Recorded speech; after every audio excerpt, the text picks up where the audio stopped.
Bon, et ben du coup, salut Luc, merci en tout cas d'avoir répondu présent pour l'interview, c'est vraiment cool. Tu dis bonjour là ou là? Tu peux dire bonjour là, hein, voilà, Bonjour. là, là. Attends, je fais bonjour.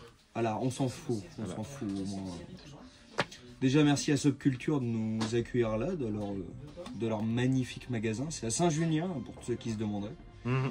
Là où s'est déroulé l'EDN Fest, le festival que j'ai pu filmer et que je vais refilmer cette année d'ailleurs. Mhm. Je vais y retourner parce que bon petit truc, bon petit rassemblement, c'est bien cool. Ouais, c'est le seul, je crois que c'est le seul festival geek, Japan Expo ou BD ou jeux vidéo où il y a de la bière au bar. Et ça c'est bien. Je crois que c'est le seul de France, si je ne m'abuse. Mais même tu vois c'est bien agencé tu vois. En plus c'est bien agencé, c'est sympa, tu peux dormir dans les côtés, il fait beau, tu peux prendre ta tente de camping si tu as trop bu de bière, d'ailleurs on vous encourage à dormir si vous avez des bières. Le lendemain si vous voulez il y a une piscine à Saint-Junien avec jacuzzi, sauna. Bon du coup toi t'as commencé au tout début à chanter dans un groupe de hard rock si me semble bien, c'est ça, ou de métal. Alors avant de faire le métal, il est fait du rock funk. Ok. Après, dans mon groupe à moi qui s'appelait 27 Tribute, ce qui était vachement cool. Un album existe encore quelque part dans les limbes. D'accord. Ensuite, j'étais dans d'autres groupes qui étaient toujours un peu dans le rock. Ensuite, j'ai vogué un peu dans la funk.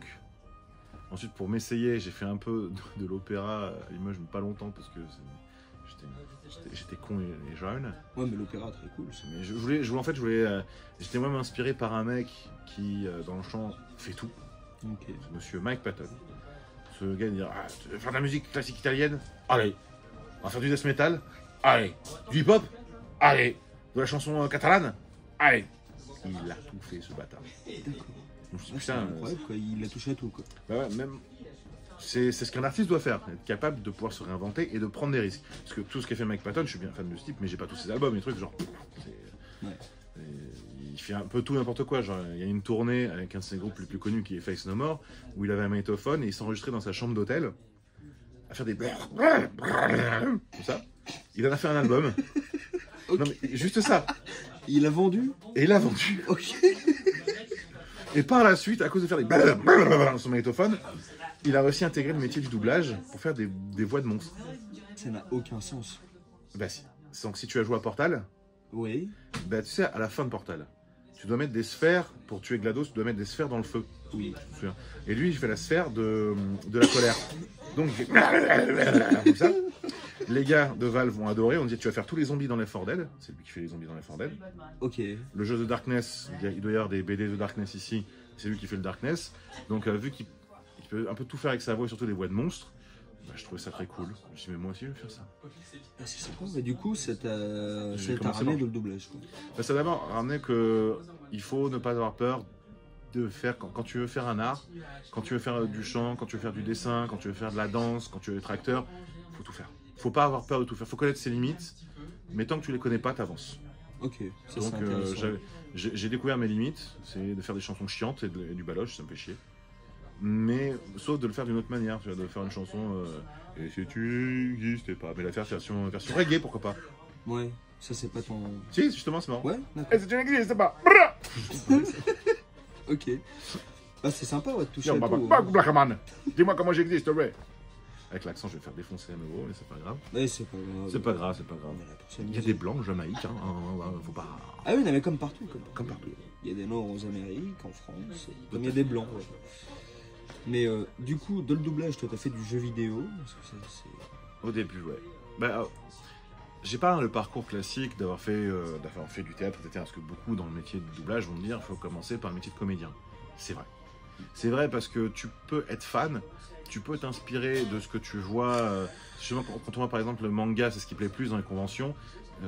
C'est souvent d'ailleurs, c'est très surjoué le manga. Mais il y a une raison culturelle derrière, c'est que les Japonais, c'est un pays où dans la culture on est très inclusif, très inclusif, quelque chose, je dis introverti. Et je pense par exemple que pour eux, quand ils font des animés, etc., c'est où tout est même dans les hentai, c'est voilà quoi. Mais c'est surjoué. Et c'est peut-être leur manière de pouvoir exprimer ce que nous on exprime assez facilement dans tout et n'importe quoi. Puisqu'on fait un peu trop d'ailleurs.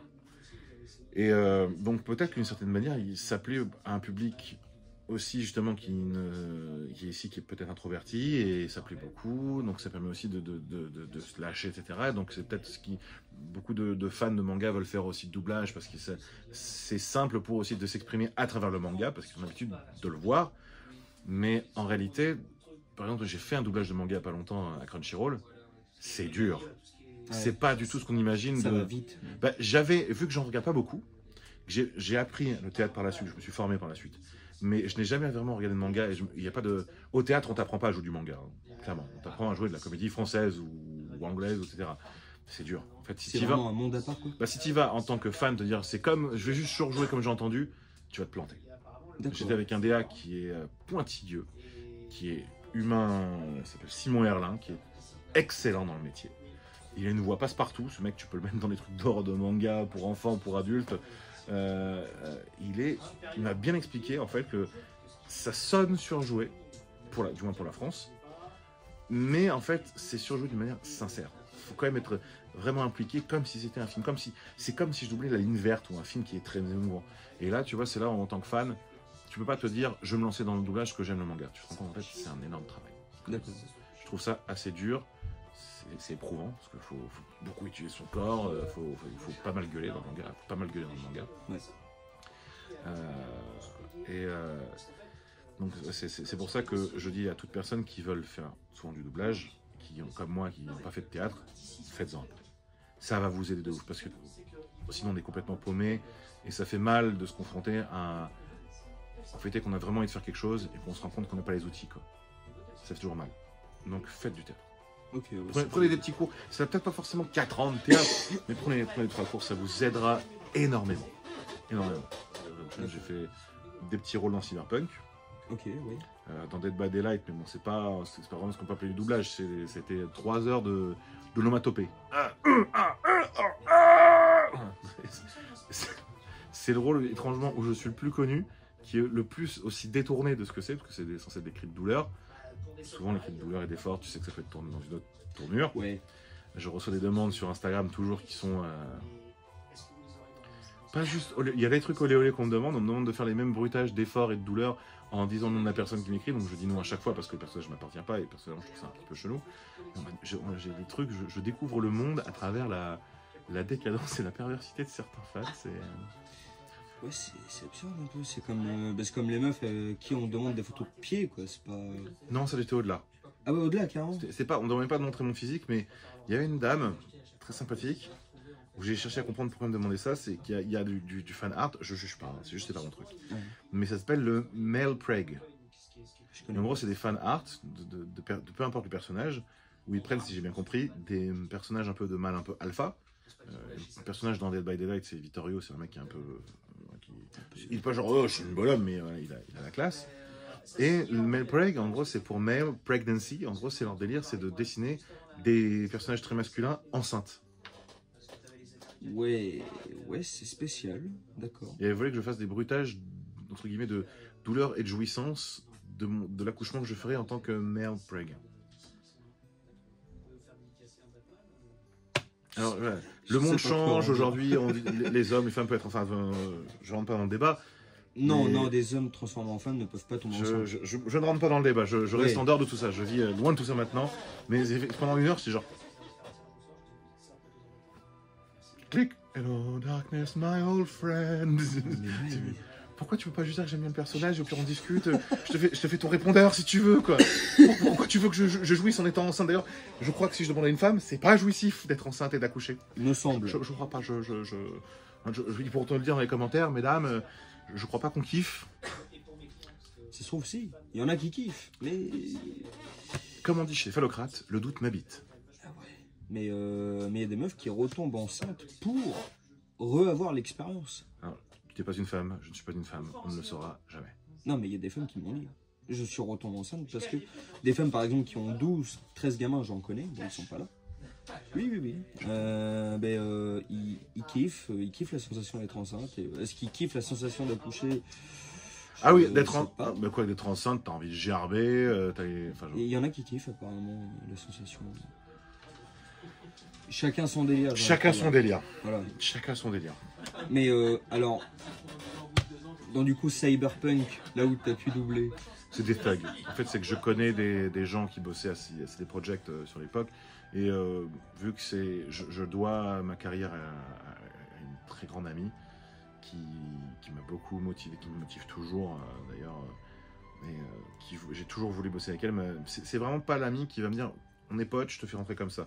C'est on est potes, mais pour rentrer, il faudra quand même que tu fasses tes preuves. Ah ben, c'est ça. Donc elle m'a dit t'es pote, je suis dans le domaine du jeu vidéo, c'est des projets si tu veux, mais je te ferai pas bosser parce que t'es mon pote. Je te ferai bosser parce que t'as appris à faire du théâtre, t'as appris à savoir faire du doublage et que t'as fait tes preuves. Ouais, t'en veux et. Donc c'est le genre de potes dont moi j'ai besoin, ceux qui te mettent un coup de pied au cul, plutôt qu'ils me tapotent dans le dos. Ouais. Donc finalement, bah, j'ai fait mes preuves, etc. Donc elle m'a dit bon, ouais, je peux te filer que un tout petit rôle, c'est pas moi, elle est pas dans le domaine du développement.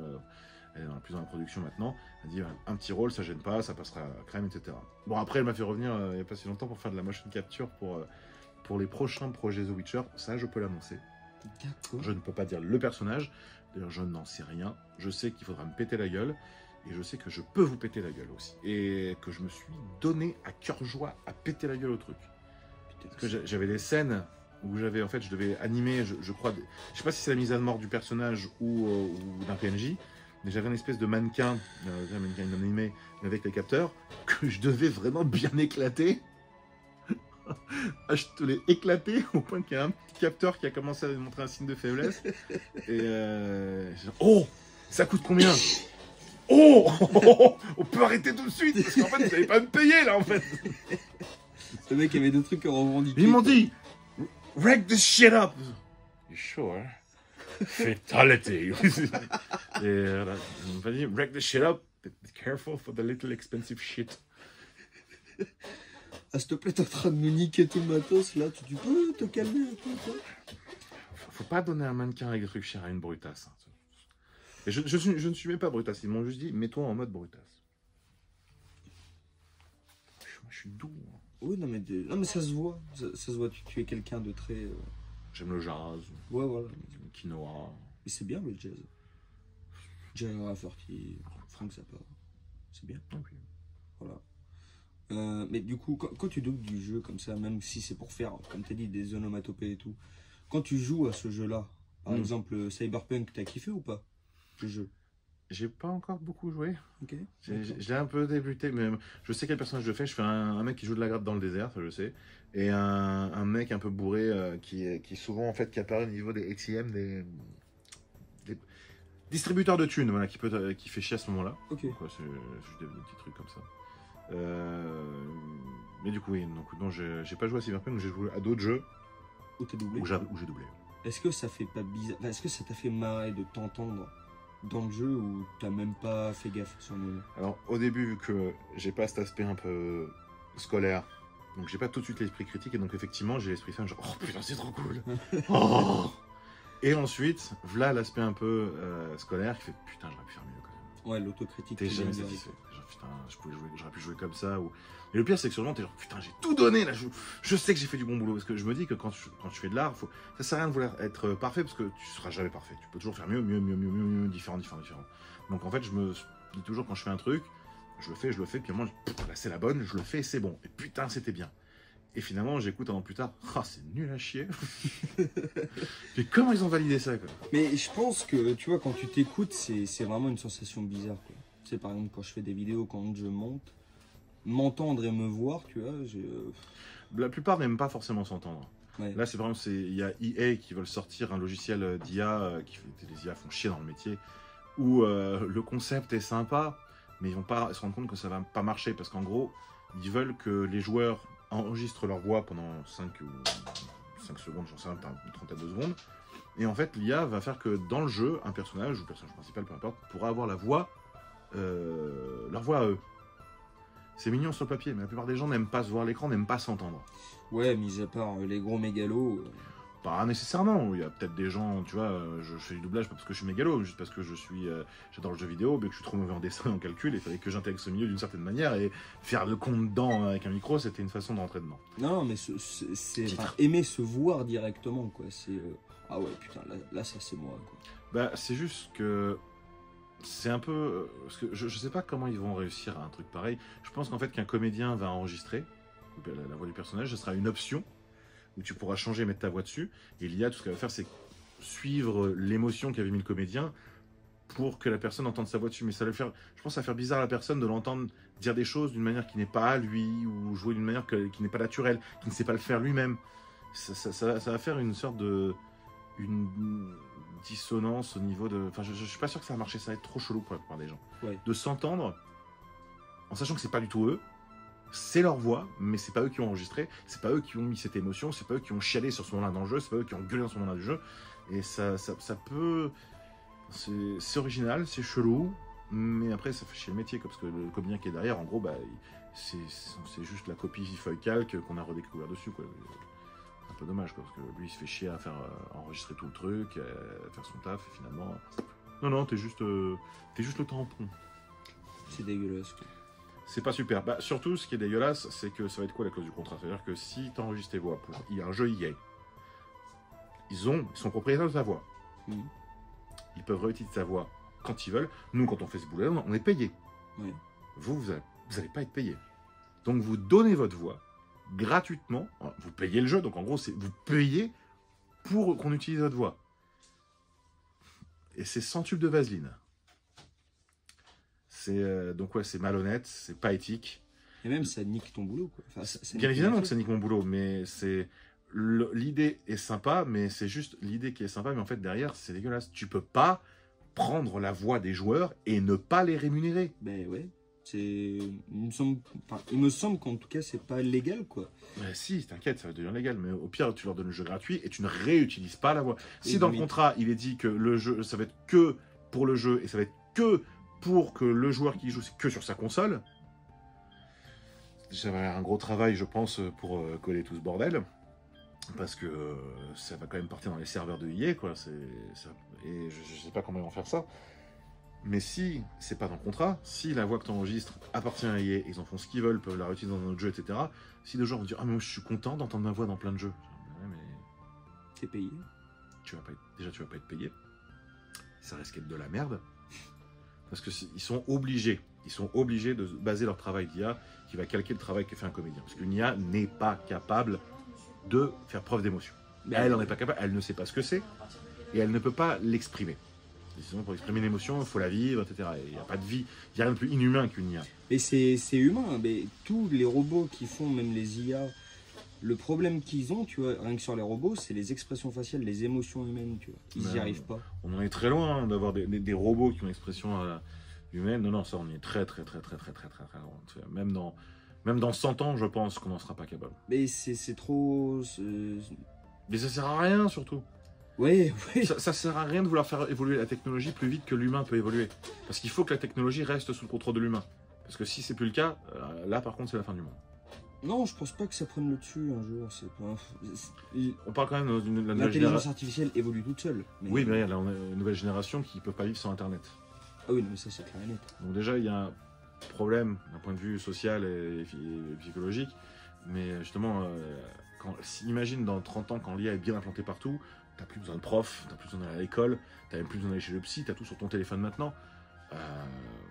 Non, je pense après, il y a... La génération IA, parce que la génération Internet, elle n'est pas brillante. Ouais. Clairement, quand on voit ce qui est connu, ce qui est populaire avec Internet, c'est pas brillant.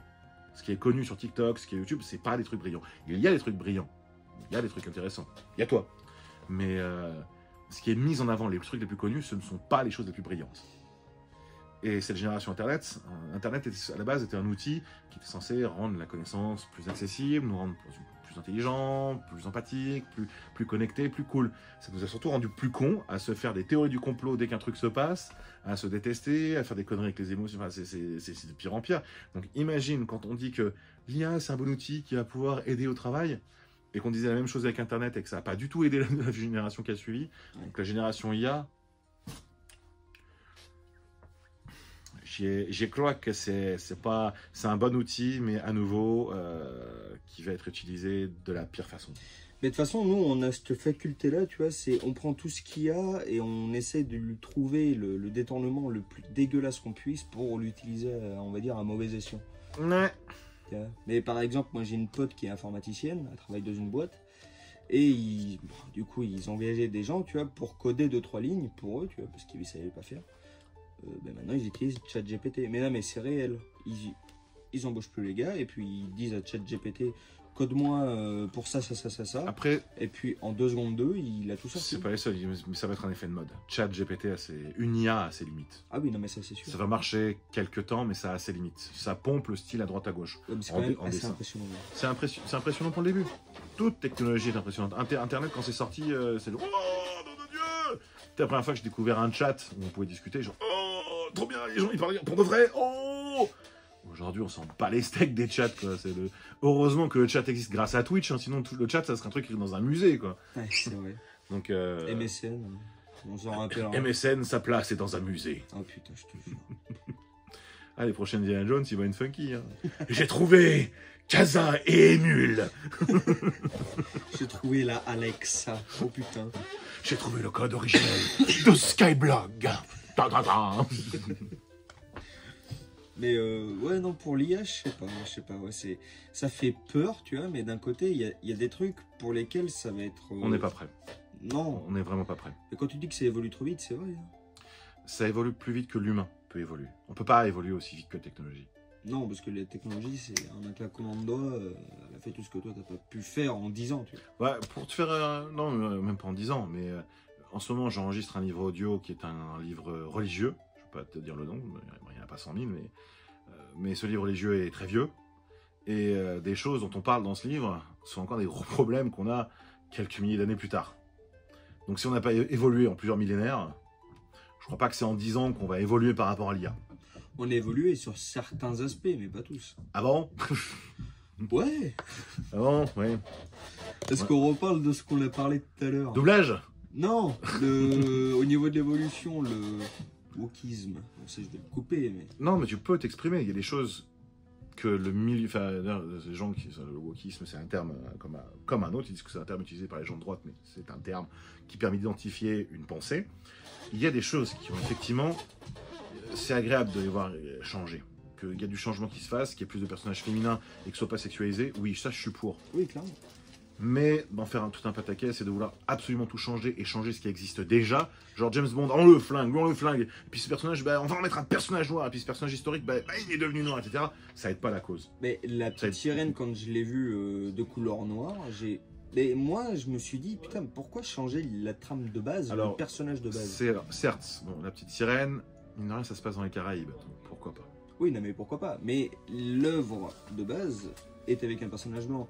Alors oui, il faut mettre des personnages de couleur pour la diversité, je suis totalement d'accord. Après, oui, mettre des personnages blancs sur des personnages d'ethnicité différente, ça on l'a fait aussi. Genre Lone Rangers avec Johnny Depp, il joue un Amérindien. C'est vrai. C'est pas un Amérindien, même s'il a une bonne tronche de power, j'avoue.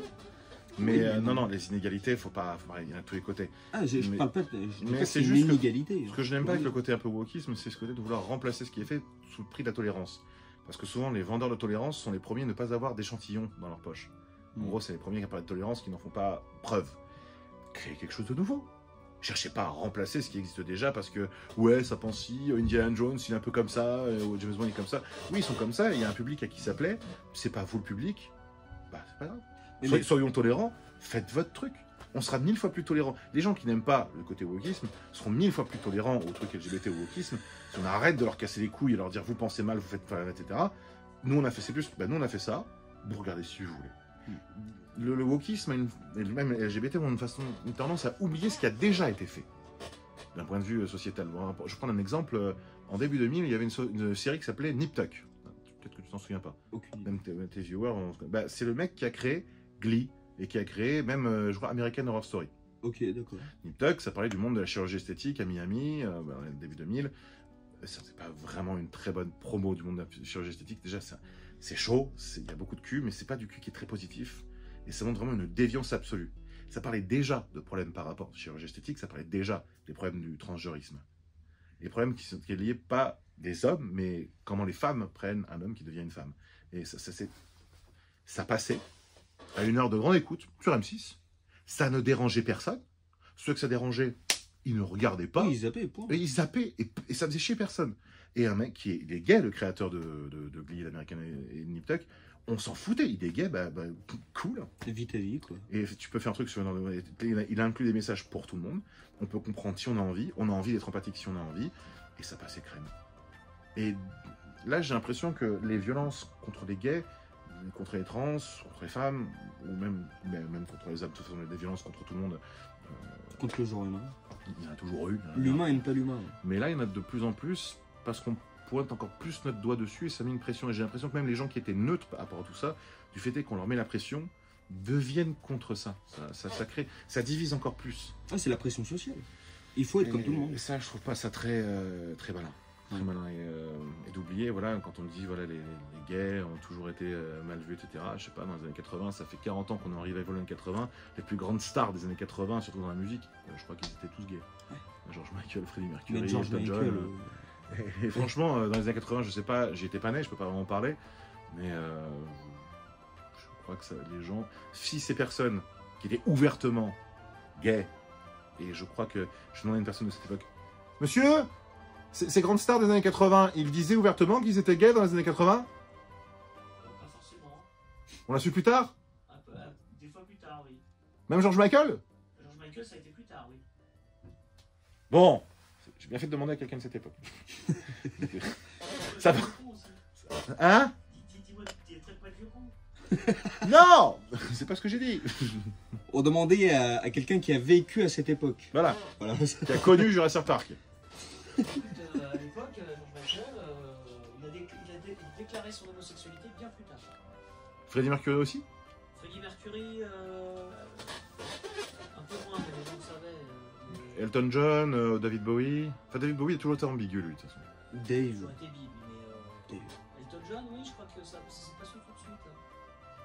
Bon, peut-être que ça. À l'époque, il déconseillait aux artistes ouvertement de. Et il déconseillait. Même dans les années 80?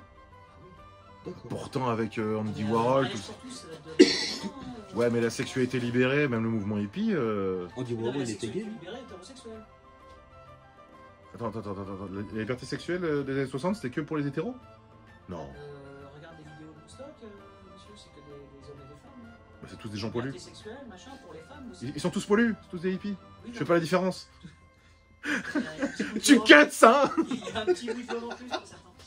Mais non, c'est il y a bien plus tard. Regarde Jean-Claude Brialy, bon, c'était connu du tout Paris que le mec était un homo, mais ça n'a jamais été déclaré officiellement. D'accord. On devait parler de doublage à la base, hein, mais merci. Oui. Ah, d'accord. Merci pour l'information. Je ne savais pas. Vous dites s'il y a besoin. Donc, bref, voilà. Et c'est pour ça que, voilà, dans le métier, on va dire, pour rebondir, pour que tu puisses recoller les morceaux, ça m'est arrivé une fois qu'on propose, par exemple, pour un jeu, que il y avait que deux personnages qui parlaient dans le jeu, et un féminin, un masculin, une relation de couple ensemble, et ils voulaient que des joueurs ou joueuses transgenres, Oui, transgenre. puissent jouer au jeu et s'identifier au personnage. Donc le personnage féminin devait être redoublé par un homme, et le personnage masculin redoublé par une femme. Je fais, bon, si vous voulez. À ce moment-là, dans ma vie, j'étais très proche d'une personne qui était transgenre, et qui était pas vraiment dans le militantisme, parce qu'elle avait sa propre version du truc.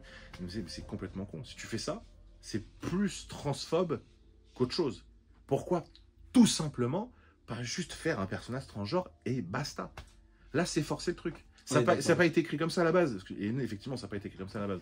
Donc, c'est vrai que beaucoup de choses dans le milieu, on va dire, dans ce qui est un peu woke ou LGBT, c'est fait par des gens qui ne sont même pas directement concernés, mais pensent le faire pour eux, sans même leur demander leur avis. Non, mais du coup, c'est mal fait, quoi. Ils pensent bien faire, mais c'est mal fait. Bah, un peu, quoi.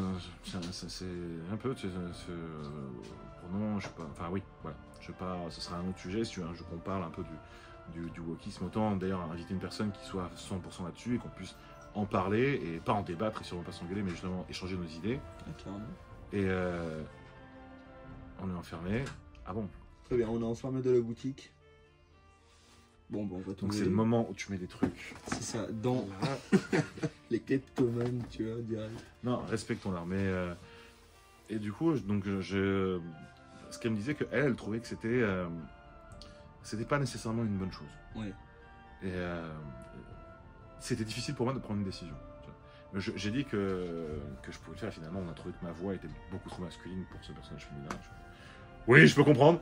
Oui, oui. Ça arrive, mais rien n'empêche, quoi. Sais-tu faire des voix fluettes, d'ailleurs, des voix dans... Plus haute? Ouais. Le plus haut que j'ai fait, c'est pour le personnage de Siro dans Dying Light 2. Ok. C'est un personnage qui est relativement très jeune, qui a à peine la vingtaine. Et je suis vraiment monté pour être un peu comme un ado, quoi. Je pars un peu plus vite et j'hésite un peu plus sur les jeunes, ils hésitent beaucoup. Mais ils parlent pas forcément très bien. Ouais. Je me fous un peu des jeunes en faisant ça, mais mine de rien, c'est sur quoi je me base. Et ça l'a fait bon. Après, voilà, si on aime, on n'aime pas. Moi, je trouve que quand je l'ai entendu, ça rend plutôt pas mal. Je suis plutôt satisfait du boulot. Je l'ai même en esprit critique, je trouve que c'est plutôt cool. C'est un grand monsieur qui m'a mis sur le job. C'est Manuel Bonamy, qui est un putain d'acteur. Et on en parle, enfin on en dit ce qu'on veut, mais c'est aussi le comédien qui faisait la voix de Solid Snake dans le premier Metal Gear Solid. Ok. Le premier Metal Gear Solid, je sais qu'en doublage, on en dit nanana, pour moi je dirais qu'il est inégal. Il y avait des problèmes au niveau de la traduction, et c'était aussi innovant à l'époque, c'était une des premières fois qu'un jeu était doublé, mais c'est juste inégal. Il y a des moments qui sont crème. Voilà, la mort de Sniper Wolf, toujours, j'ai mis une petite larme. La petite larme. Et il y a eu beaucoup de problèmes de doublage hein, au début. Bah oui, comme toute nouvelle chose, on tâtonne dans le noir. Hein.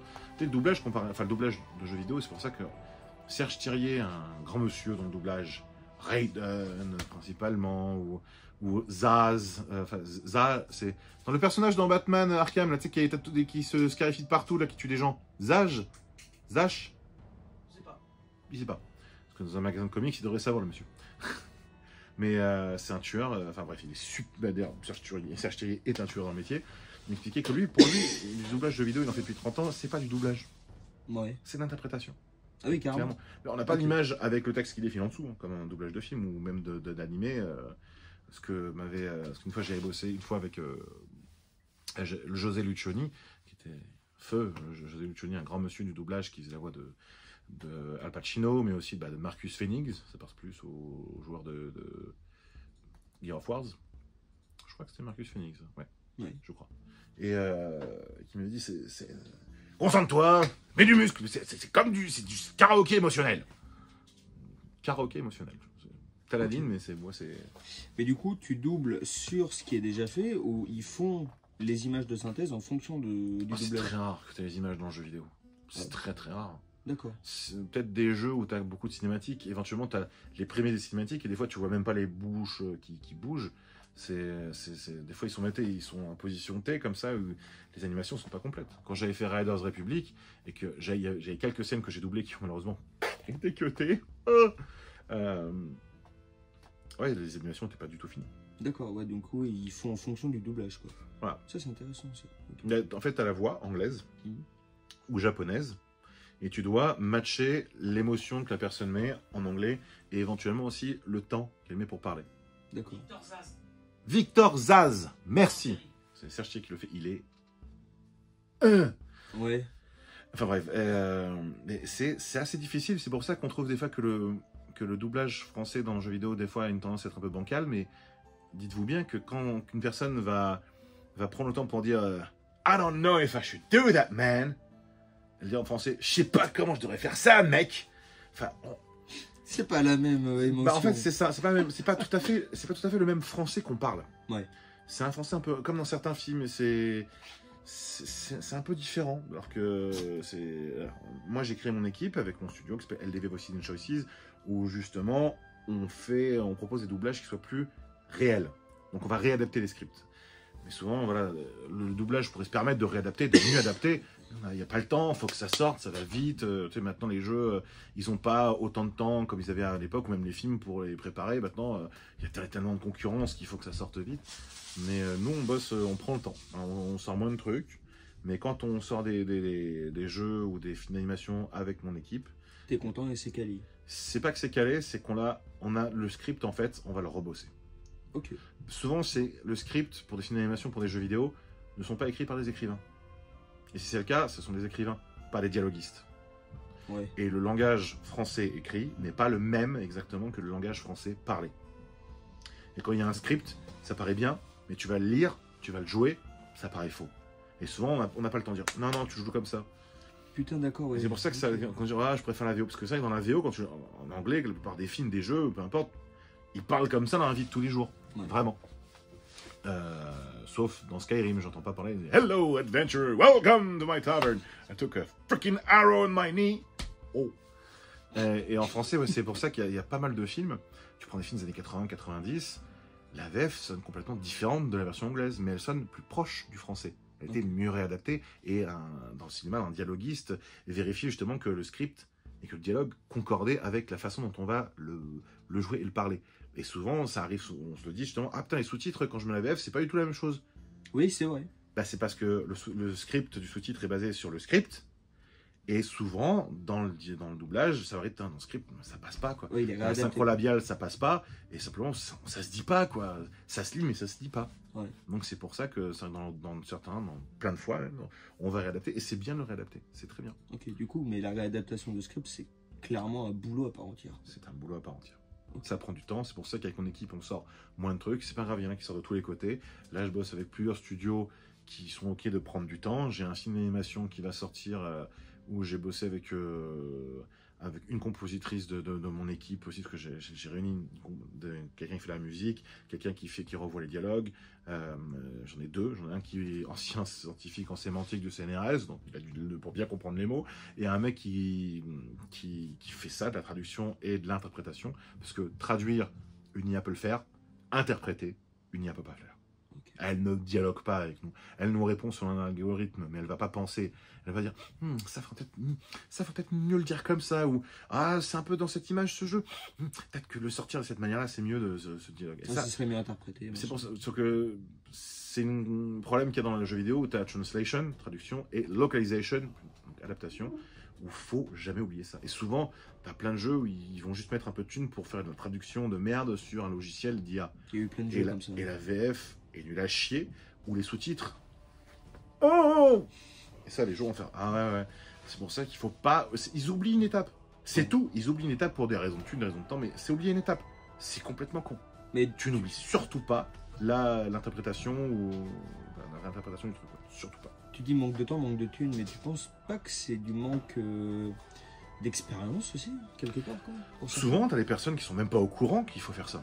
Ouais. Qui sont même pas au courant que une fois que tu fais ton script, tu prends, tu joues. Parce que quand on est habitué à voir de la merde ou à jouer à de la merde, bah tu fais de la merde. C'est tout. Ah mais tu l'entends plus, tu penses, au bout d'un moment? Ah non, l'adaptation à de la merde fait que tu feras de la merde. Ok. Si tu passes ton temps à lire que des trucs qui sont nuls, à regarder des films qui sont nuls, qui sont mal écrits, qui sont mal joués, si ça va t'inspirer toi, ça inspirera des gens, ce que tu vas faire va pas être mieux. D'accord. Ok. Et souvent, ouais, ça arrive. Du coup, vaut mieux être dur avec soi-même sur ce qu'on aime et ce qu'on regarde, quoi, du coup. Pas être dur avec soi-même. Faut être curieux pour sortir les sentiers. C'est ce que j'ai dit. Quand t'es un artiste ou quand t'aimes l'art, sur ce point-là, c'est pareil. Il faut savoir être curieux. Il faut savoir s'ouvrir à de nouvelles choses. Okay. C'est ça qui va enrichir, en tant que comédien, c'est ça qui va enrichir ton jeu. Quand t'es musicien, c'est ça qui va enrichir la façon dont tu vas jouer de la musique.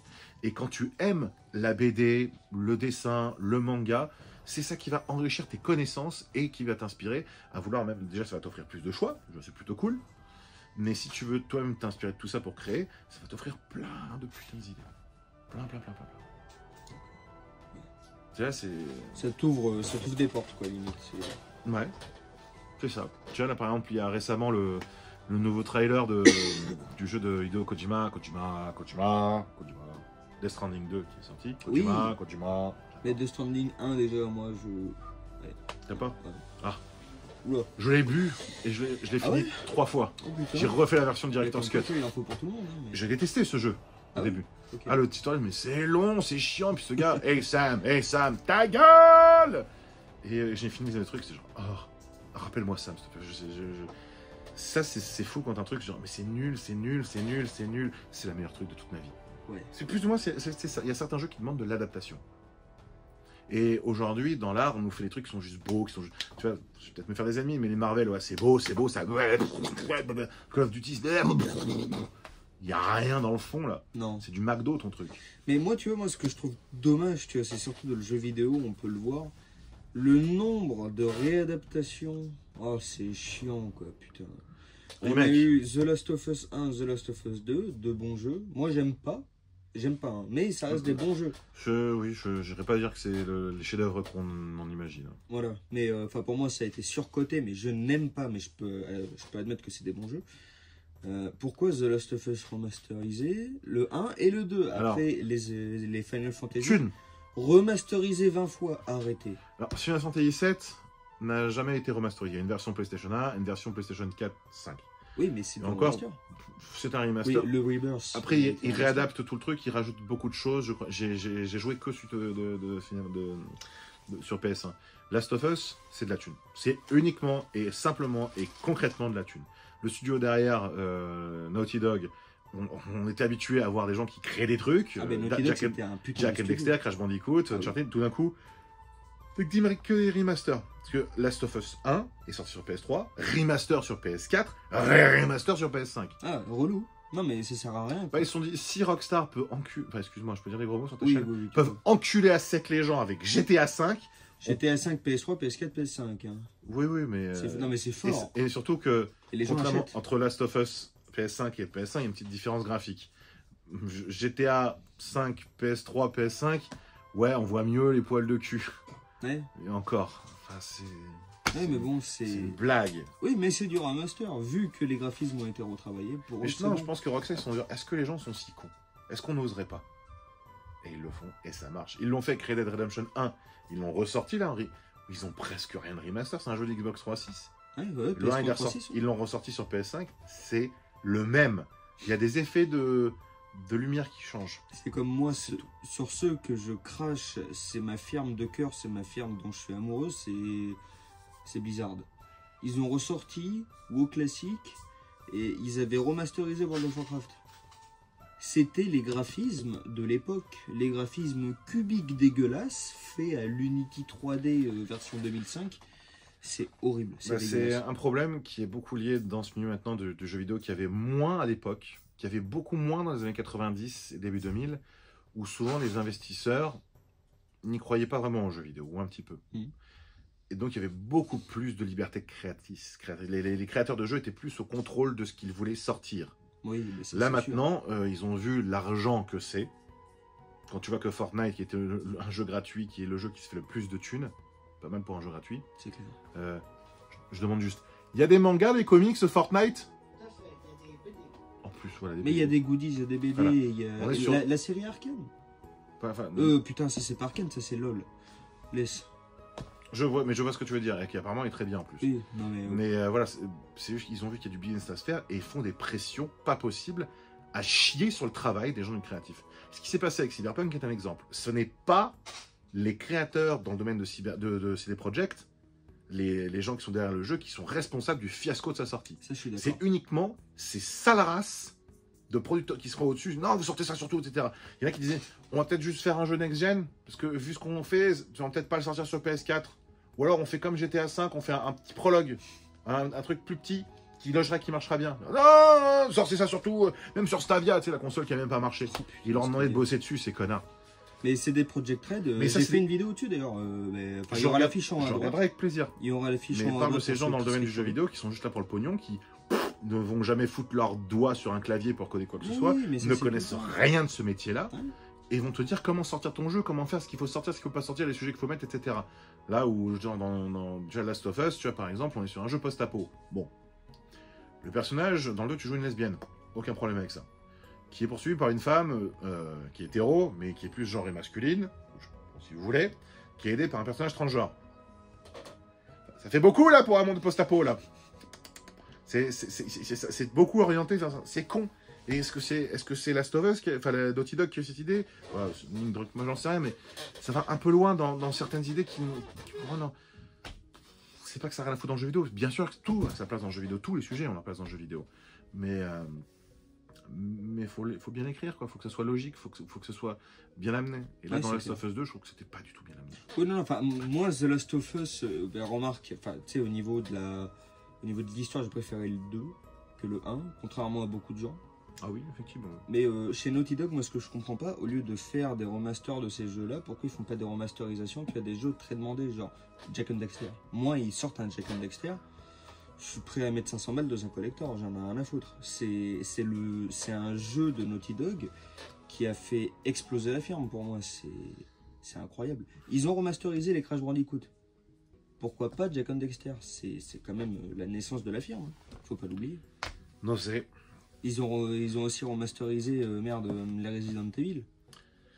Ben après, Resident Evil appartient carrément à Capcom, et je crois que genre Crash Bandicoot ou même Jack and Daxter, peut-être qu'il y a un deal à qui appartiennent les droits, ceci, cela.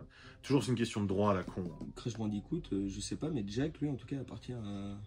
Pendant un temps, le Crash Bandicoot n'appartenait plus à Naughty Dog, c'est pour ça qu'il y a eu plein... Crash, je sais pas. Il y a eu plein d'opus de Crash Bandicoot qui n'ont rien à voir avec la trilogie de base. Eh ben genre Titan, machin, avec le Crash Junior. Oui, ça alors. C'est pas Crash Bash, etc. Ouais, c'est parti un peu dans tous les côtés. Mais oui, c'est juste que dans ce domaine, dans tout domaine artistique, quand une personne qui a entre guillemets le pouvoir avec le pognon, et même dans le doublage, t'as pas le temps, tu te dépêches, etc. Faut que ça sorte sur la thune, c'est de l'argent. Enfin, tu niques toute forme d'art quand tu mets le pognon au-dessus de l'esprit créatif. Mais tu vas tout niquer de la pire façon possible. Le crunch, c'est pas bon, mais vite fait, bien fait, ça n'existe pas. Et tant que t'as du pognon sur l'air, c'est ce qu'ils font avec Star Wars. Ils t'en sortent un toutes les semaines. Et oh, il y a une nouvelle série Star Wars. On fait un prologue de la série sur le Stormtrooper qui a pas tué ce truc. En fait, on fait une histoire sur lui. Et après, on fait une histoire sur le mec qui l'a pas tué et qui avait une cousine. Et après, on fait une histoire sur le mec qui a cousu le slip du Stormtrooper. Mais regarde, il y a des gens qui achètent. The Mandalorian, tu vois, tout le monde était ouah putain, on a revu Boba Fett. Oui, enfin, t'inquiète pas, tu vas le revoir 50 fois. Hein. Ah, mais le problème, c'est que tous ces trucs qui sortent de partout à pomper Star Wars comme ça, j'ai l'impression que tout le monde déteste. Peut-être que je me trompe, peut-être que j'écoute pas assez de gens. Il y a des surfans, enfin, j'ai un pote qui est fan des Star Wars. Non, c'est pompeux à force, quoi. Il m'a dit, c'est relou. Surtout qu'il y a des fans de Star Wars de cette nouvelle époque qui disent ouais, mais c'est grâce à Disney que c'est étendu l'univers Star Wars. Tu te fous de ma gueule. Non. Avant Disney le rachète, t'avais des comics Star Wars, t'avais des BD Star Wars, t'avais des livres Star Wars, t'avais SWTOR, un jeu en ligne Star Wars, t'avais KOTOR. Il était très étendu l'univers Star Wars. Mais ils ont ressorti un jeu déjà Star Wars. Il n'y a pas besoin d'attendre Disney pour quoi que ce soit, à part pour chier pour une licence éventuellement. Oui, voilà.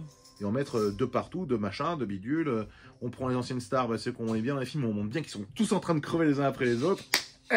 Voilà, on est Disney, et ce qu'on fait, c'est qu'on va tuer vos héros. Et on va mettre à la base des drag queens, parce que c'est dans les temps. Excusez-moi, j'aime bien les drag queens, j'ai rien contre, mais ça va dans tous les sens. Ouais, non, mais c'est vrai que sur ça, ils sont quand même forts. Tu vois, alors par exemple, un truc qu'ils ont tué, Disney, tu vois, les Simpsons. Pour moi, c'est... Attends, Simpsons, c'est Disney? Ils ont racheté. Non. Ils ont racheté. Ah, t'es pas au courant? Ils ont racheté Disney et Simpsons, Philippe? Oui, tout à fait. Mais c'est horrible. Oui. Non, mais le pire, c'est que, tu sais, c'est toute mon enfance. Toute ton enfance, j'imagine. Enfin, l'enfance de plein de gens. Ça fait une petite chanson. Excuse-moi, je fais une pause chanson pour Simpson. Plus près de toi, mon Dieu. Plus près de toi. C'est bon, on n'est pas de la religion, là, monsieur. Mais non, remarque, on parle des Simpsons, donc c'est un hommage au bronzé fondu. Oui, non, mais je... C'est pas ta génération. Alors si, mais je n'aime pas, c'est pareil. C'est le bronzé fondu qui t'a marrant. C'est marrant. Alors oui, c'est marrant, mais enfin, c'est pas... Tu veux que je te montre des comédies françaises actuelles? Non. Voilà. Moi, ce que j'aime, tu vois, moi, c'est du Pulp Fiction, c'est du Légende. Voilà, des trucs comme ça. Voilà, moi, c'est ce genre de film. Bref, les Simpsons ont été rachetés et je crois que c'est la saison 32. Ça commence, premier épisode, il y a de la musique de partout. Et ça chante de A à Z, toute la saison. Ça chante. Oui, mais ça chante. Il y a Marge qui chante, il y a Homer qui chante, tout le monde chante. Tu déconnes. Non, de A à Z, gros, de la saison. C'est un truc de fou. C'est horrible, c'est horrible. Ils ont tué les Simpsons. Et là, ils ont signé jusqu'à la saison 35, je crois, 35 ou 36. Ils ont tué les Simpsons. Voilà. Et ben, ça va être quelque chose quand South Park sera racheté par Disney. Oh, mais jamais ils vont pouvoir le racheter.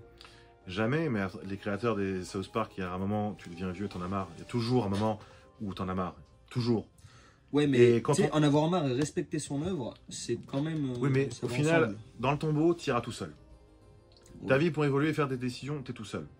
Donc au bout d'un moment, les décisions, il faut les prendre tout seul. Oui, t'as des millions et des millions et des millions de fans qui vont être déçus par ta décision.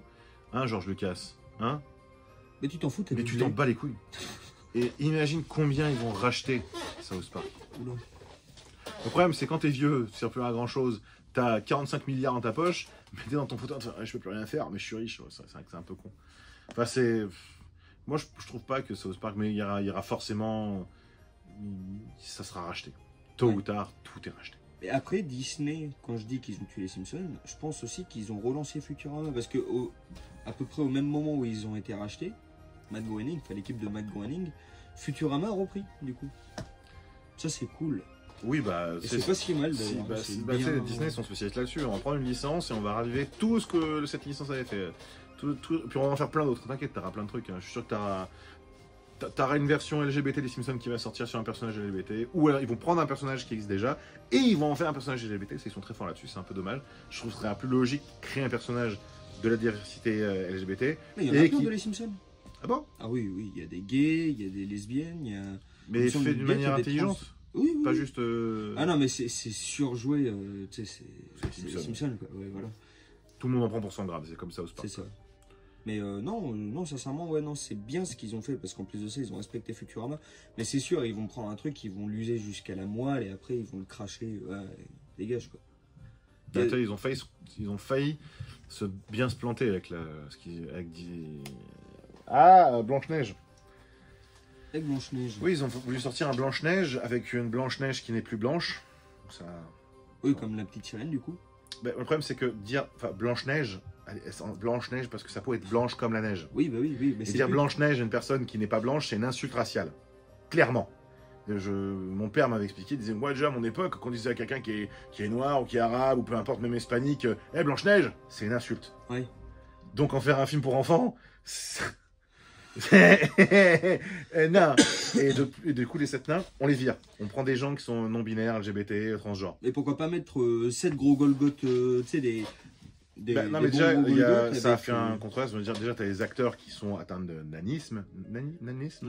Ouais. Non, mais déjà qu'on n'a pas 40 rôles au cinéma, c'est pas nous qu'on appelle pour Mission Impossible, ça serait sympa de nous laisser au moins les rôles qui sont la base faits pour des personnes, hein, ça serait quand même sympa. Ah ouais, peut-être bien. Du coup, là, le film qui devait sortir avec Rachel, je sais pas quoi, là, qui est mexicaine et qui joue justement sur Disney, a été annulé après un budget de je sais pas combien de millions, le truc était prêt, etc. Et ils ont dit non, mais en fait, on le refait. Effectivement, Blanche-Neige, pas avec Blanche-Neige, c'est caca. Donc ils le refont avec une acteur brillant, mais surtout les nains, bah, ils sont en 3D maintenant. Ils sont en 3D. Oh, cette blague.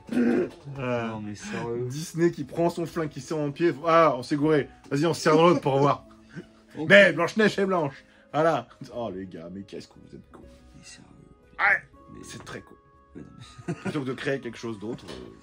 Tu sais, au lieu de faire l'œuvre originale, tu vois, et on va dire bien faite, voilà. Ben, ce problème, c'est que faire ça, c'est rendre les gens très cons, j'ai l'impression. Oui. C'est prendre les gens pour les cons, c'est viser une nouvelle génération. L'ancienne génération n'en veut pas parce qu'il ne veut pas être pris pour des cons, mais du coup, ils sont laissés avec des trucs anciens qui ne plaisent pas forcément aux jeunes. Et la nouvelle génération est complètement aliénée avec tout et rien. Et du coup, les références qu'ont une certaine génération ne sont plus les références qu'a la nouvelle génération parce qu'elles ont été transformées. Donc ça déconnecte les générations de l'une et de l'autre, ce qui permet de faire oublier une génération qui est dans ces vieux trucs. Allez vous faire foutre. Nouvelle génération aliénée à tout et à rien. Et c'est plus facile de lui faire bouffer de l'IA parce qu'on l'a complètement pourri la tête et chié dedans avec tout et n'importe quoi, que une IA qui fait tout et n'importe quoi et surtout rien d'original, bah, ils sont déjà habitués à le voir. C'est parce que c'est déjà fait par des humains. Non mais la nouvelle génération, excuse-moi, mais c'est quand même une belle brochette. Enfin, ils sont idiots en fait. Ah mais on verra surtout la prochaine, la génération IA, là. Ah non mais là, là actuellement c'est déjà pas, ça vole pas très haut. Non mais mec c'est quand même assez. Et effectivement je dois dire que j'ai eu des passages où j'ai été prof dans différents domaines et j'ai vu des générations effectivement. Je voulais en parler aussi de ça.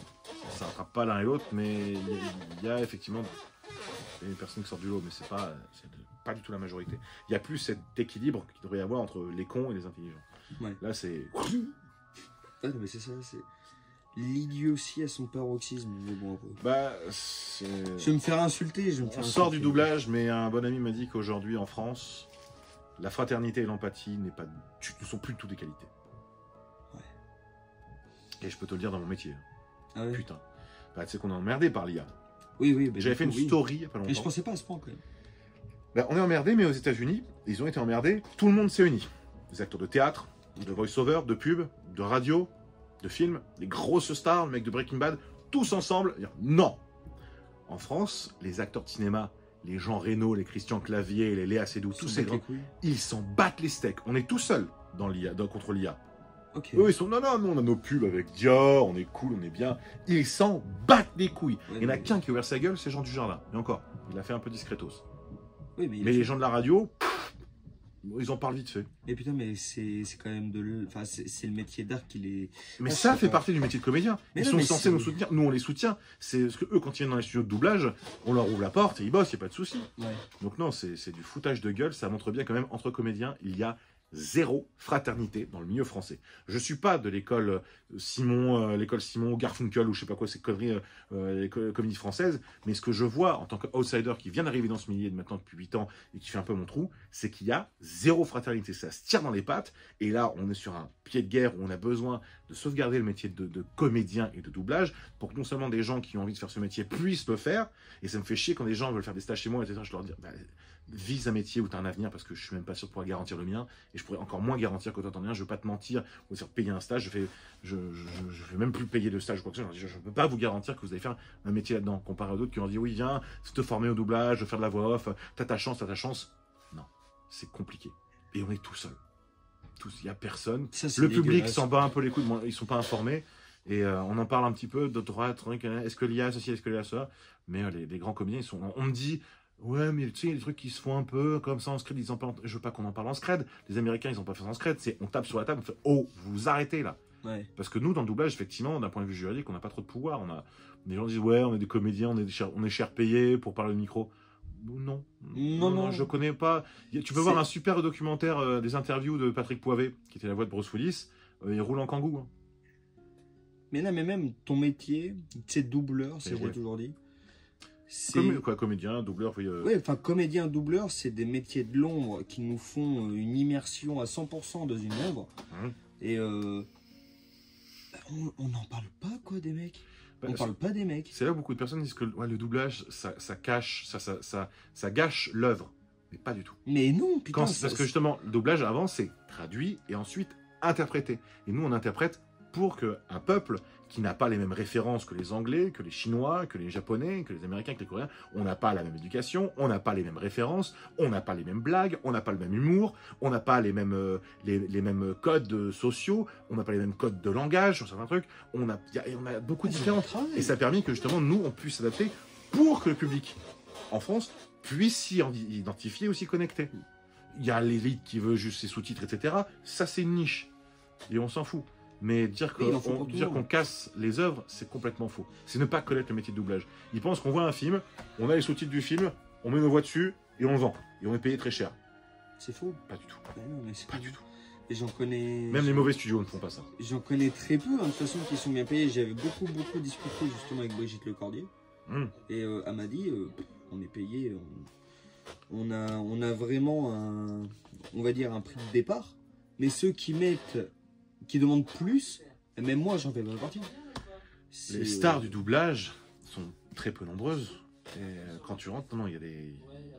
On n'a pas un syndicat comme les États-Unis, mais il y a le domaine des intermittents, il y a des règles, il y a... T'es intermittent spectacle, toi, de toute façon. Ouais. Mais d'ailleurs, c'est compliqué d'être intermittent ou c'est... D'avoir le statut, tout ça, c'est une question d'heure. Ouais. Ça, c'est de l'administratif, c'est effectivement... Faut enchaîner.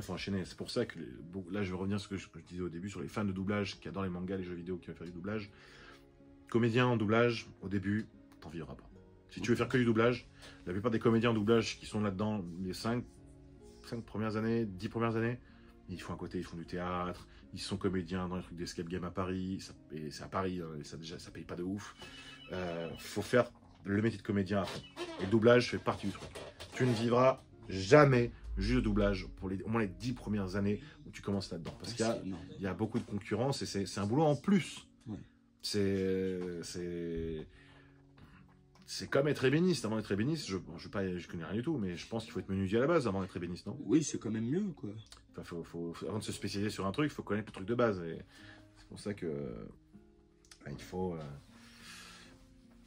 pas penser que tu te fais fortune. On se fait plaisir, on s'éclate. C'est vrai que c'est marrant des fois. C'est vrai que c'est un boulot, faut pas oublier qu'on s'éclate et c'est bien de prendre du plaisir dans son métier. Mais là, par exemple, le livre audio religieux, je suis pas religieux de base. Et de devoir lire un bouquin pareil à haute voix, le jouer d'une manière pas excessive non plus, parce qu'il ne faut pas qu'on entende que je mente, c'est difficile. C'est ok. Mais c'est pro. C'est pro. C'est pas. Je suis pas en train de faire une chirurgie du cœur. Je suis pas en train de construire une maison. On est d'accord. Si ça tient avec moi, les gens qui construisent les maisons seraient beaucoup mieux payés que les docteurs parce qu'on a besoin de ces gens-là. Mais après, c'est. Ah, mais après, moi, tu vois, je suis dans le BTP, tu vois, je suis plombier chauffagiste, tu vois. Bon, après, on est bien payé hein, dans le BTP. C'est normal, vous faites tenir ce monde. Oui, non, mais. Moi, je fais tenir ce monde et toi, tu le fais. Comment je peux dire ça? Toi, je voulais dire un truc magnifique. Non, je le distrais. Je distrais, je le repose. Des fois, je peux le faire rêver. Des fois, je peux le faire. Je peux le faire agir. Bah, vous jouez avec. T'apportes de l'émotion. Vous leur apportez du confort. Nous, on leur apporte de l'émotion. Ouais, voilà, c'est ça. Et l'un ne va pas sans l'autre, de toute façon. Ah, mais c'est grave important. Moi, je préfère être heureux et moins bien gagner ma vie. Tu vois? Ah, si t'es entouré de plein de bonnes choses, mais t'as aucune émotion dans ta vie, tu finis avec une balle dans la tête. Ça. Et c'est souvent. Il faut de l'émotion. Pour moi, ça, c'est primordial dans une vie, quoi. Tu vois, si t'es pas heureux, c'est compliqué, quoi. Enfin, de toute façon, tu peux pas donner du bonheur aux autres si toi, t'en as pas ton procureur à toi-même. Si t'as un peu de bonheur, mais rien dans ta vie, au moins t'as le bonheur. Et tu ne peux que avoir plus de bonheur. Enfin, alors que si t'as tout dans ta vie, tout pour être heureux, t'es pas heureux, c'est encore pire pour toi. Parce que tu dis, putain, j'ai de la thune, j'ai tout, j'arrive pas à être heureux. Ouais. C'est 4 fois pire. Donc c'est pour ça, c'est-à-dire, je vais être influenceur, je vais être plein de thunes, je vais avoir OnlyFans, etc. L'euphorie de cette réussite est très courte. Vraiment très courte. Diablement courte et diablement mauvaise. Et c'est... Voilà, dans le doublage, voilà, c'est pareil. C'est pas l'euphorie de la thune qu'on se fait, c'est l'euphorie de se faire un boulot qu'on aime bien, de bosser sur des œuvres qu'on aime bien, et avec des collègues qui sont des fois très drôles, qui sont talentueux, mais qui sont surtout humains, qui sont géniaux. Il y a... Ouais, c'est une passion. Le métier de comédien, c'est une passion, c'est bien de pouvoir la partager, mais c'est comme tout, si t'aimes le métier du bâtiment et que tu le fais avec d'autres personnes qui sont passionnées, c'est ça qui est surtout important. C'est de trouver un métier qui te passionne et de le faire avec... C'est un métier collectif. C'est ça. C'est un métier collectif, comme presque tous les métiers. Si tu dis, j'aime le doublage parce que je suis inclusif, je suis très renfermé, j'aime être dans mon côté, je suis caché, j'aime faire mon truc. Quand tu feras du doublage, t'es pas ça. T'as une équipe, t'as un ingé son qui est là. Et quand on pense qu'on peut faire du doublage en home studio, par contre, ça, je vais casser le mythe tout de suite. Non. En home studio, tu fais de la voix off, tu fais de la narration, tu peux faire du documentaire, tu peux faire du petit fan art, etc. Tu ne feras pas de doublage en home studio. Non, non et non, ça n'existe pas. Le doublage, c'est gigantesque, il faut une équipe. Ça s'est fait un peu pendant le confinement, mais il y avait des équipes, tout était géré à distance avec des logiciels qui sont tous payants et tous qui coûtent une blinde. Mais le doublage, t'en feras pas à domicile. Personne n'en fera à domicile. Tu fais des petits trucs, des petites retakes, mais il y a une raison si ça se fait en studio. C'est important que... Il y a tout un procédé, mais après, toi, tu travailles de chez toi, mais pour certaines façons, du coup. Enfin, c'est pour tout sauf le doublage. Ouais. Chez moi, je ne fais pas de doublage. Le seul truc que je peux faire qui peut être lié au doublage, c'est éventuellement, ça m'arrive de faire du jeu vidéo pour des projets liés à mon entreprise, à mon studio. Ok, d'accord. Mais ce sont des petits studios, c'est différent. On bosse, j'ai ma façon de bosser avec mon équipe, on est rodé là-dessus. Mais tout ce qui est des gros projets, quand je vais faire du manga, je vais à Lille, à Crunchyroll. Quand je vais faire du doublage, c'est pour les films, il faut aller sûrement à Paris. Mais tu travailles d'ailleurs pour Netflix. Oui. Alors t'as... À Paris. À Paris. La première saison, bah, après c'est pas c'est un documentaire. Ouais. Donc la première saison, c'était... Enfin, c'était la saison 4 pour les prisons les plus dangereuses. J'étais chez moi, mais c'était pendant le confinement, donc pas le choix. Et ensuite, la saison 5, 6 et je crois 7, c'était à Paris. D'accord. Dans un très beau studio. Ok, d'accord. Mais c'était une bonne expérience quand même. Alors, c'était une super expérience du fait que j'ai vu Paris en plein confinement. Parce que moi, j'avais l'autorisation pour le... C'était pour le deuxième confinement, la deuxième saison. C'était un studio très marrant qui s'appelle VDM. Ok. Mais en fait, ils font beaucoup de rééditions de vieux films en Blu-ray avec des éditions... quand je voyais les mecs, genre, je peux vous voler des trucs s'il vous plaît, ou mon salaire, vous le prenez, je vous prends. Ça enfin, c'était... Oui. Eux, c'est VDM, ils font beaucoup, là, ils retapent des vieux films et ils les remasterisent. C'est un boulot en tant que fan de cinéma et encore des boîtes. C'était pire qu'un sex shop. Ok. Ouais, c'est des reliques, quoi. Et ils avaient un petit studio de doublage là-dedans. Donc c'était cool, j'ai bossé là-dedans, c'était... J'étais un peu flippé, le DL l'a vu, il avait l'habitude de bosser avec des gens qui sont talentueux, donc la première impression que j'ai eu avec lui, c'était genre, t'es un petit con, tu reviendras pas, ou je sais pas quoi. Finalement, on a bossé plusieurs fois ensemble, et il est génial, il est cool. Mais du coup, je me suis baladé dans Paris, c'était vide. Un Paris vide. Mais ça devait être trop bien. Bah, c'était un peu le film Seul Tout, avec Eric Ramsey. Mais Il y avait encore un petit peu de gens, mais ouais, c'était vraiment... tous les magasins fermés, le peu de magasins ouverts, t'avais des vigiles partout pour des contrôles. C'était chelou. Ouais. C'était... C'était pas un peu oppressant, mine de rien? Bah, je m'étais mis exprès la musique de 28 jours plus tard dans mes oreilles. J'avais envie de courir sur les Champs-Élysées. Alors mais vu que je suis fatigué, j'ai couru 5 mètres et j'ai fait... Putain de zombie. Ah ouais, il se fait bouffer, le mec, il se fait bouffer. Ouais. Il peut plus. Ouais. Ah mais j'ai arrêté de fumer depuis, je suis passé à ce truc. Et puis, c'est une bonne alternative, mine de rien. Bah j'ai surtout l'impression de sucer une machine à fumer dans les boîtes de nuit, quoi. Après, t'as de la nicotine dedans? Y'en a? Oui. Ah bon? Genre moi, tu vois, je fais la traite de nicotine. C'est selon, en fait, le dosage qu'il te faut, selon le nombre de clopes que tu fumes. Je sais pas, moi je demande toujours, je veux un goût machin bidule. Ah, tu... Je suis un peu noob là-dessus. C'est un dosage de nicotine en fonction des clopes que tu fumais, en gros. Ah. Voilà. C'est ce qui permet de faire le tampon, de passer de tout à rien, quoi. On apprend plein de trucs sur ces podcasts, c'était des podcasts. Podcast. Podcast. Alors, ce n'est pas un podcast, hein. De base c'était une interview, bon, est-ce qu'on peut appeler ça comme ça? On peut appeler ça un podcast. Ouais. J'aime bien ça, podcast. Ah bah... Ça ferait à ta soeur, elle aime bien les blagues de prout. Elle aime bien. Ouais. Bah, écoute, on appellera ça le podcast. Le podcast? Ouais, carrément. Ok. Mais il n'y a pas eu un seul gaz de tout le... C'est dommage, quoi. Genre, secret. Je grince beaucoup sur ma chaise, mais... Ce serait un concept, ça, de faire des podcasts. En gros, ben, chaque personne que tu interviews, ils doivent au moins faire un P pendant le podcast. Tu vois. Voilà, et tu n'arrêtes pas tant que c'est pas le Mais ça cas. serait génial. Hein. Mais par exemple, si... Ce serait novateur. Ah, mais si ça sort au bout de 5 minutes, tu vois, tu arrêtes au bout de 5 minutes. Non, c'est juste qu'il en faut au moins un. Ah ouais? Ça serait bien qu'il y en ait au moins... Ça montre que la personne est en bonne santé. En bonne santé, oui. Bon, après, si tu bouffes beaucoup... Oh là là. Alors, par contre, je te préviens, si tu interviews des véganes et tu fais des podcasts, tu vas souffrir. Le doublage, oui. Ça m'est arrivé une fois en 8 ans. Une fois. J'étais sur un personnage un peu couillon, il y avait des proutes, et ils avaient des proutes préenregistrés. J'en ai dit, mais les gars, les proutes, c'est vos bruits de proutes, on les a entendus 1000 fois, je peux vous enregistrer un vrai bruit de proute. Allez. Donc, une fois. On m'a payé. Pour que tu pètes dans un micro. C'est pas le micro que j'utilise pour ma bouche, c'est un autre micro que j'ai. Oui, heureusement. C'est un micro prout. Mais on m'a payé une fois dans ma vie pour un prout. Ok, mais c'est incroyable quand même. Ça, tu vois, ça, je pourrais le mettre dans ma vie, je l'ai fait. On m'a payé pour un P. Putain, de ton CV. J'ai pété en doublage. Non, c'est assez incroyable. J'ai été payé, du coup. Ouais, du coup, ouais. Payé à péter. Payé. Pété. Putain, c'est beau. C'est con, hein, c'est très beau, c'est du bas niveau, c'est non, c'est pas beau. Du barbecue en tongs et en chaussettes, et grave, et j'en suis fier. Parce que les tongs et les chaussettes, c'est d'un confort. Tu sais, moi, ce que je trouve dommage quand même, c'est tout ce qui est naturel. Au plus naturel, on dit que c'est beauf. Parce que les bons chics, bons jours que tu vois à la télé, des... Non, mais c'est vrai, c'est vrai. Ils ne pètent pas, ils ne rotent pas. Du coup, c'est beauf. C'est vrai que de toute façon, on se moque, quand on est bon en classe, quand on est petit, on est moqué par les autres. En quoi réussir est un sujet de moquerie? C'est complètement con. Effectivement, quelque chose de naturel est vu comme quelque chose de beauf, et naturel est con. Se faire du bien, c'est comme les gens qui font du yoga, on se fout de leur gueule. On se fout de la gueule des gens qui font du bien, qui sont heureux et qui réussissent. C'est ça. Quel niveau de connerie on a quand même dans cette société occidentale pour se moquer de ces trois choses-là. Mais l'humain n'aime pas l'humain. Non, mais ça, c'est vrai. Moi, j'insiste là-dessus. Mais non, c'est juste c'est de la mauvaise éducation. C'est juste que pourquoi, dans une société occidentale, réussir en service, ça doit être négatif. Pourquoi réussir à l'école, ça doit être mal vu, même à l'école maternelle ou primaire. Ouais. Tu te faisais emmerder parce que tu répondais bien au prof. Hein, t'es les chouchons du prof, hein, t'es ceci, hein, t'es...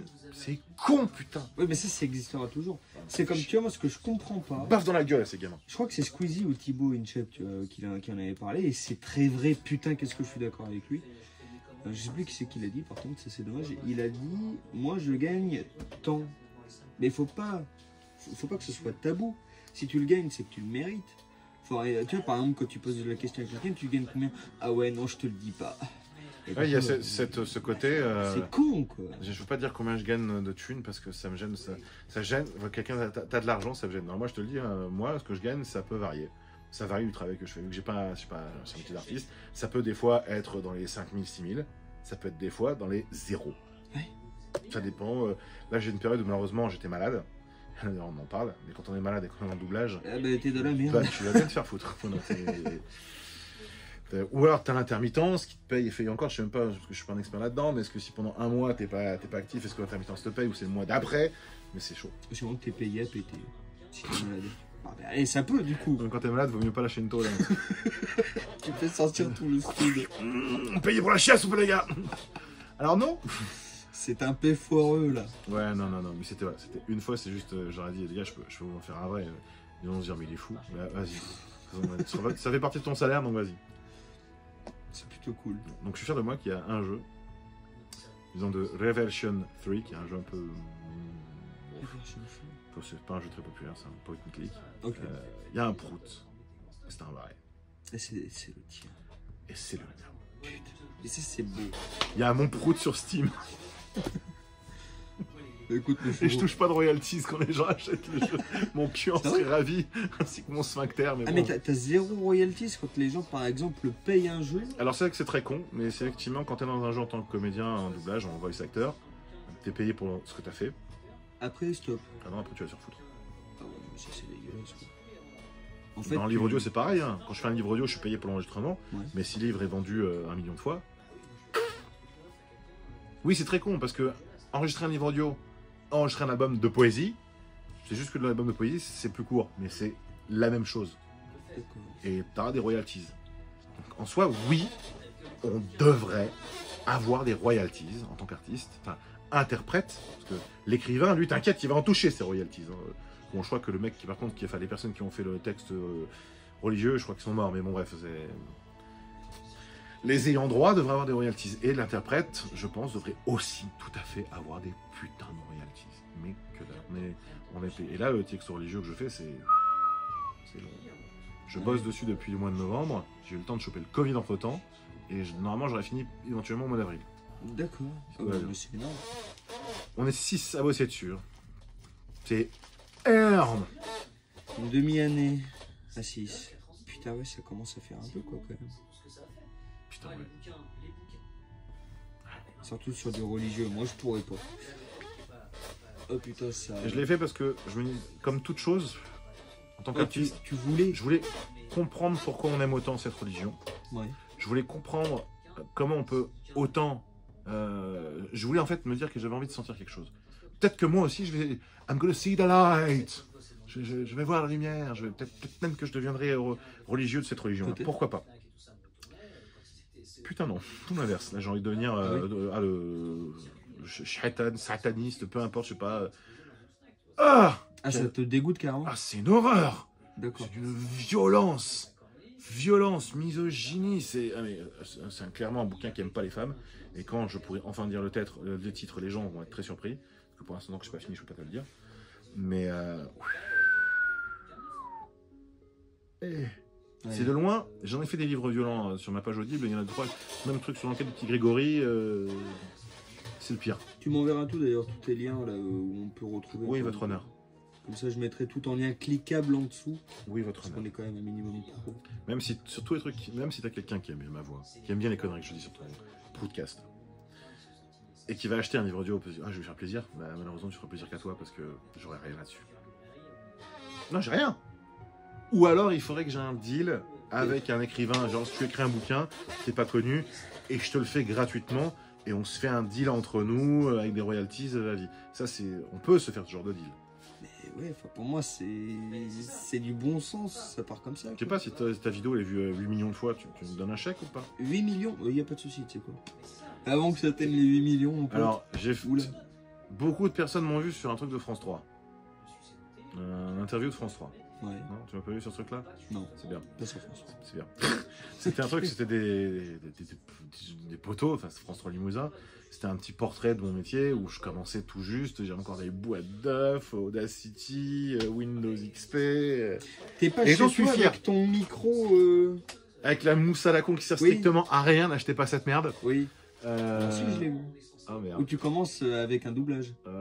Et c'était le matin, j'avais la tête dans le fondement, mais à une puissance 20 milieux sous les mers. J'avais pris une mini quiche juste avant, et c'était des poteaux, c'était censé être... Ça me faisait plaisir, c'était pour les poteaux. Jamais je me disais que je vais évoluer là-dedans. Je commençais juste, mais j'avais aucune prétention de faire quoi que ce soit. J'avais pas une thune, donc ouais, j'avais des boîtes d'œufs Audacity et Windows XP parce que j'étais tout trafiqué. Et j'ai réussi, donc j'en suis très fier parce que j'ai réussi à lancer grâce avec des briques et des braques. Mais je dis des conneries où tu te connectes émotionnellement à l'émotion du joueur à travers Jean-Claude Van Damme. J'étais aware. Donc, je crois que Jean-Claude Van Damme fait plus de sens que moi. Là. Et, mais à Paris, ils l'ont vu. Ouais. Je me suis fait engueuler par certains problèmes. Ah, tu crois qu'on fait comme ça, avec des boîtes d'œufs, tu te fous de la gueule de qui? À cause de toi, n'importe qui peut faire ce métier, c'est ça?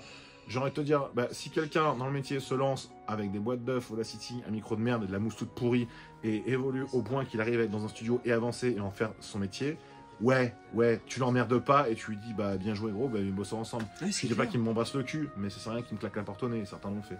Parce que je fais une mauvaise image du cheap du métier. Mais crois-moi, il fallait pas m'attendre pour avoir une image cheap hein, quand tu vois certains gros trucs. Ah ouais.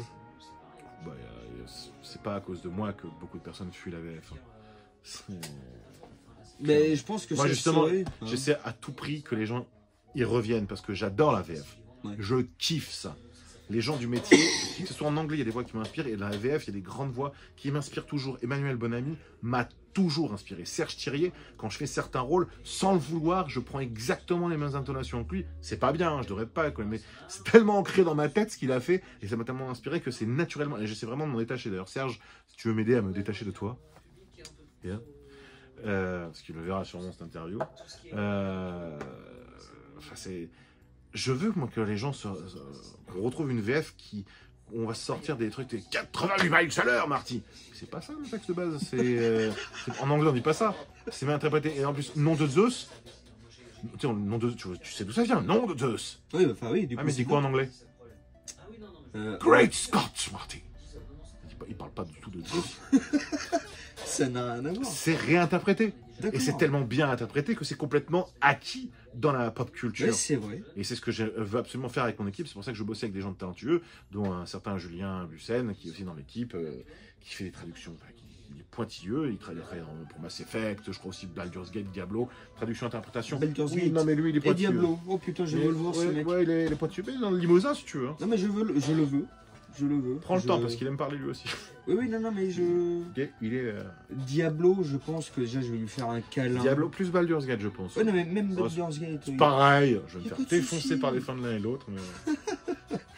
Baldur's Gate, World of Warcraft, c'est pareil. Hein, oui. Hein, ouais, pareil. Ah, c'est petit soldat qui se pète la gueule, là. Hein alors, t'as trouvé de me faire un boulot. Hein? Non, mais... Ouais, je veux le voir, ce gars. Ah oui, c'est clair. Il est très pointu. Là, on a la chance de bosser à nouveau ensemble sur un projet sur lequel j'ai mis dessus. Et c'est pas un jeu vidéo, c'est un jeu de société. Parce que les jeux de société, maintenant, les jeux de société, il y a toujours eu des jeux de société qui utilisaient des voix. Oui. Ça arrivait. Et là, c'est un jeu qui utilise tu utilises ton téléphone pour t'as une application. Ah, t'as une appli et puis tu joues dessus en même temps? Voilà. Non, en fait, c'est pas que tu joues dessus. Tu rajoutes tes points, t'avances. C'est un peu comme une console. Okay. Mais tu parles à l'appli. Et en fait, j'ai mon équipe qui fait toutes les voix dessus. Même les voix anglaises, c'est ma deuxième équipe. Et Julien a fait, je crois, revu les règles, ou fait des traductions. Et il adore aussi les jeux de société, c'est un rôliste. Donc on a la chance de bosser ensemble, c'est cool. On va essayer de bosser encore plus ensemble, mais c'est trop cool, moi, les jeux de société. Je surkiffe grâce à ça. Enfin, j'étais pas littéraire à la base, tu vois. J'étais pas un grand fan de livres. J'étais un grand fan de jeux vidéo où il fallait lire dedans. Quand tu joues à Final Fantasy VII sur PS1, je sais pas l'équivalence en livre que c'est. Je pense que dans ton chat, quelqu'un peut s'amuser, mais les nombres de textes qu'il y a à lire dans Final Fantasy VII... Je sais pas, je pense sincèrement plus du tome d'Harry Potter, le premier. Plus que ça. Ah non, mais plus que ça. Mais beaucoup plus, tu penses? Ah, il y a des trucs à lire dans Final Fantasy, ou même dans les vieux jeux, les RPG. C'est surtout les RPG. Les roguelikes, il y en a beaucoup aussi à lire. Et enfin, du coup, merde, qu'est-ce que je voulais dire? Je ne sais plus ce que je voulais dire. Ah oui, donc oui, que ce métier-là, j'étais pas un littéraire. J'étais à travers le média du jeu vidéo. Ouais. Et quand on me dit, tu vas être payé pour lire, j'étais moyen chaud. Mais en fait, j'ai lu des bouquins et je remercierai à vie ce client à qui je bosse, Nord Compo, qui sont incroyables, qui m'ont filé. Il n'y a pas un seul bouquin qui m'ont fait faire que j'ai détesté. Même les plus durs, c'était quand même intéressant à faire parce que j'ai appris des trucs. Mais il y a des bouquins où je suis devenu moi-même fan de l'écrivain, David Zaoui, qui a fait Le Tueur humaniste, qui est pour moi l'un des meilleurs livres que j'ai lu de ma vie, qui est un concept absolument génial. C'est un tueur à gages en France, qui a jamais voulu tuer des gens. Il est bon à ça. Et en fait, et ce qu'il est surtout bon, c'est qu'il adore aider les gens. Donc en gros, il accepte de tuer c'est les méchants qu'il va tuer, mais d'abord il veut les connaître et les rendre le plus heureux possible. Et une fois qu'ils sont heureux, il les bute. Et dans ce domaine, il vaut mieux mourir tout de suite en étant heureux qu'attendre toute ta vie comme une merde que tu sois tout Oui, c'est clair. C'est très malin, c'est très facile à lire, c'est écrit de manière très simple, mais c'est fou ce que c'est malin en fait. Et j'ai lu tous ces bouquins, je surkiffe. Et je suis devenu, maintenant, je lis plein de bouquins chez moi par pur plaisir, truc que je faisais pas avant. Et Que j'ai lu. De quoi? Le livre là que tu m'as Le tueur humaniste. Le tueur, ouais, ok. Tueur humaniste. Le tueur humaniste. Et mais tous ces bouquins, je trouve qu'ils sont surprenants, quoi, vraiment surprenants. Et donc maintenant, ça y est, je vais dans la librairie, je vais m'acheter des bouquins, je m'en fous de la taille, je les dévore. Alors qu'avant, j'avais pas ça. Et les jeux de société, pareil, j'y jouais un peu quand j'étais petit. Monopoly, la bonne paye. Voilà, toute mon adolescence, il n'y a pas eu de jeu de société, un jeu de cartes par-ci par-là, un street poker quand t'es un peu plus vieux, et encore, j'ai appris plus tard les rôles du jeu. C'est grâce à Red Dead Redemption que j'ai appris les règles du Texas Hold'em Poker. Donc, merci Red Dead.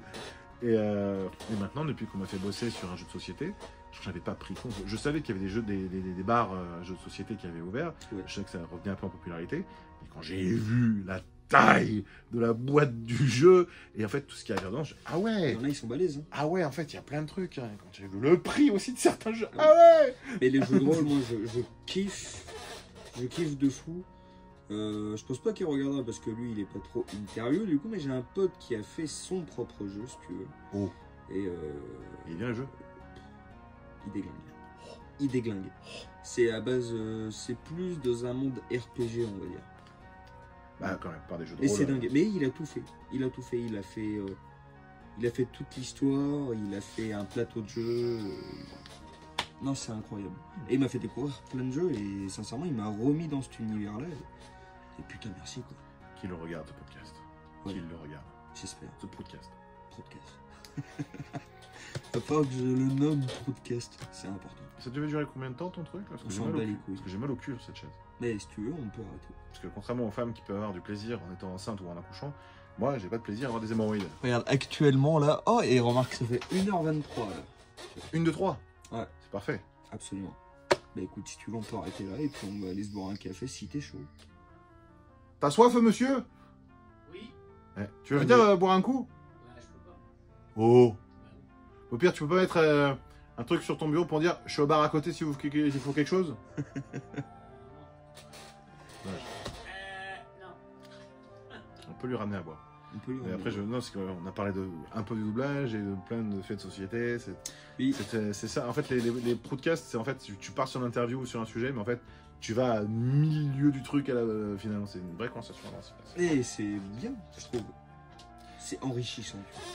Bon, bah écoute, Jean-Claude Vandanisme. Jean-Claude Vandanisme. Jean-Claude Vandanisme. Putain, je kiffe cette expression. Tu pars de là, tu vas de là à de là. Ouais. Et en fait, tu devais aller de là. Et de là, bah les couilles. On a fait à peu près tout, je pense. Bah, si ta communauté, tu m'as dit que tu avais 8 millions d'abonnés. Si vous me posez non, 8 millions 5. 8 millions 5, pardon. Ouais. Je suis en train de grimper les steps à une vitesse folle. Mais bon, voilà. Mais en tout cas, tous les liens pour toi seront enclickables. Et puis, merci en tout cas pour l'interview. C'était bien cool. Le podcast. Le podcast. Et on remercie Subculture. Absolument. De nous avoir permis de faire cette interview dans ce lieu qui respire bon la lecture, qui respire bon les livres.